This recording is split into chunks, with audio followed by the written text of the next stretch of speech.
આદરણીય વડીલો અને વાલા પરિવારજનો, આજે આપણે બધા અહીં મારા વાલા મંજુબાની શ્રદ્ધાંજલિ માટે ભેગા થયા છીએ.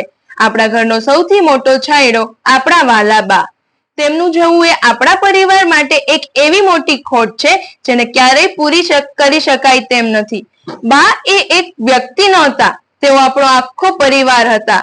આજે આપણો આ પરિવાર જે રીતે એક થઈને ઉભો છે તેની પાછળ બાની વર્ષોની મહેનત, તેમનો પ્રેમ અને તેમના સંસ્કાર છે. તેમની પાસે દરેક સમસ્યાનો ઉકેલ હતો. ઘરમાં ગમે તેવી પરિસ્થિતિ હોય, બાના નિર્મળ ચહેરા પરની શાંતિ અને તેમના શબ્દો, બધું જ સારું થઈ જશે, આપણને બધાને હિંમત આપતા. તેમને ક્યારેય પરિવારમાં કોઈ ભેદભાવ નથી રાખ્યો. બધા બાળકો, વહુઓ અને પૌત્ર પૌત્રીઓને એક સરખો પ્રેમ આપ્યો છે.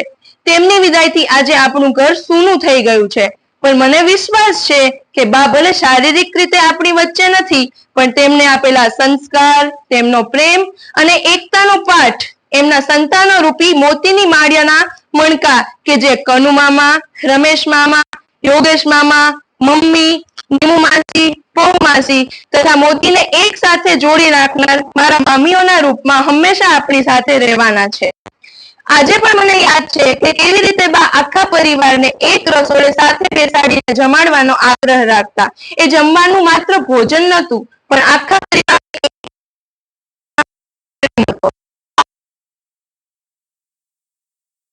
પ્રેમ અને એકતાનો આ ઘરમાં આવ્યો છે તેને અમે ક્યારેય કરમાવા નહીં દઈએ. તમે બતાવેલ રસ્તા પર ચાલીને અમે આ પરિવારને હંમેશા એક રાખવાનો પૂરો પ્રયત્ન કરીશું. ઓમ પૂર્ણાભિષેક પૂર્વવત સત્કર્મ પ્રશાંતયે શંભુમ ભવતુ કલ્યાણમ આયુઃ આરોગ્ય વર્ધનમ ગચ્છન્તિ પરમમ સ્થાનમ યત્ર ગત્વા ન શોચતી. અર્થ, દિવંગત આત્માએ જીવનમાં કરેલા સત્કર્મો જ તેમની ખરી પૂંજી છે. ભગવાન એમને એવું પરમધામ આપે જ્યાં ગયા પછી કોઈ શોક કે દુઃખ રહેતું નથી. જય શ્રી કૃષ્ણ.